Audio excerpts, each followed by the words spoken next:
toutes les populations qui étaient sur le site de construction du barrage, c'est-à-dire les villages de Kandaji, de Sanguile et de Alsilame qui étaient sur le terrain identifié pour construire le barrage. Nous les avons réinstallés et nous sommes en train de faire des mesures de bonification pour améliorer leurs conditions de vie. En disant leurs conditions de vie, je veux dire qu'en les réinstallant, nous avons fait des écoles, nous avons fait des centres de santé, nous avons amené l'eau, nous avons amené l'électricité pour ces villages-là. Et nous sommes en train d'identifier des activités pour améliorer leurs conditions de vie. Actuellement, nous avons un projet d'identification des personnes et des ménages vulnérables pour les assister dans le cadre d'un mini-projet. En plus des 2 projets que nous avons et qui concernent les communes de la zone du projet, les projets PDLK, projet de développement local Kandaji, et le projet d'appui au développement local Kandaji. Le PDLK est financé par la Banque mondiale, le PADLK est financé par l'Agence française de développement, et ces projets-là sont en cours. Le second va même finir d'ici décembre ou juin prochain. Celui financé par l'AFD. Donc il concerne les 11 communes de la zone d'intervention du programme Kandaji. Maintenant, concernant la réinstallation, le schéma que nous avons adopté, c'est que nous allons recruter un bureau d'études qui va nous assister dans la réalisation de la réinstallation de la phase 2. Parce qu'en faisant pour la phase 1, nous avons vu qu'il y a eu beaucoup d'insuffisances. Nous avons raté dans beaucoup de domaines et pour améliorer tout ça là, nous avons opté, en rapport avec nos partenaires techniques et financiers, de choisir un bureau d'études qui est capable de faire la réinstallation. Nous avons choisi ce bureau-là, c'est un bureau français, il s'appelle Sofreco. C'est lui qui va nous aider à faire la réinstallation. Donc ce bureau est choisi, on va finir les discussions pour le contrat cette semaine et on va faire le contrat à l'OS pour qu'ils démarrent leur travail. Mais avant que ce bureau ne commence réellement à travailler, nous avons identifié un certain nombre d'activités que nous devons faire.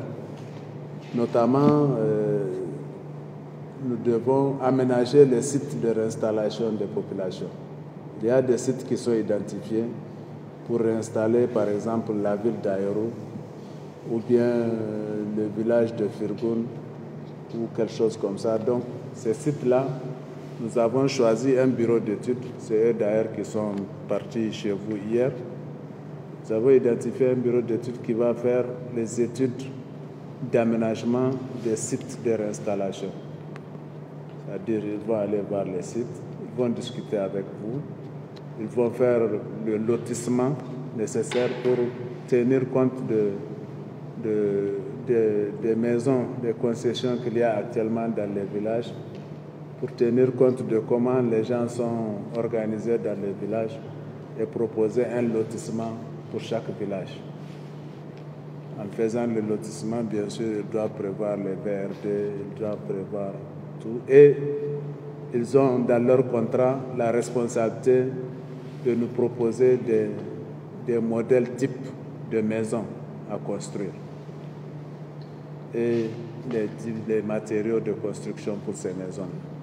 Donc, ils font des propositions de maisons types qu'ils vont discuter avec les populations, qu'ils vont approuver avec les populations et dont ils vont suivre la construction des prototypes pour que vous voyez quel est le type de maison et que vous acceptiez avant qu'on ne passe un contrat qui va construire ces maisons-là. Donc vous voyez, c'est tout ça que nous sommes en train de faire pour converger vers la réalisation des nouveaux villages et de la nouvelle ville d'Aérou qui vont recevoir les populations qui vont être déplacées de leur site actuel. Et ce travail, normalement, nous devons le finir avant la fin des travaux du barrage.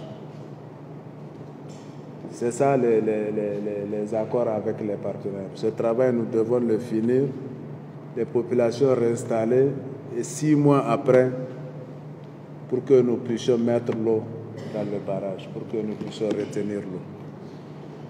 Mais j'avoue qu'à l'heure actuelle, selon nos observations, c'est quelque chose de très difficile. C'est un pari que nous ne risquons pas, en tout cas, de gagner. Mais nous sommes en train de nous organiser pour pouvoir tenir. Ce qui est sûr, c'est que maintenant, ce dont nous sommes sûrs, c'est que les travaux du barrage vont finir, Inch'Allah, en octobre 2025. Ça, c'est sûr, il n'y a pas de doute en ça. En tout cas, s'il n'y a pas une interruption majeure, on est parti pour tenir ce délai-là. Ce qu'on ne peut pas tenir, c'est finir la réinstallation avant octobre 2025. Ça, nous sommes presque certains que nous ne pouvons pas tenir, mais nous sommes en train de travailler pour en tout cas faire le maximum avant cela.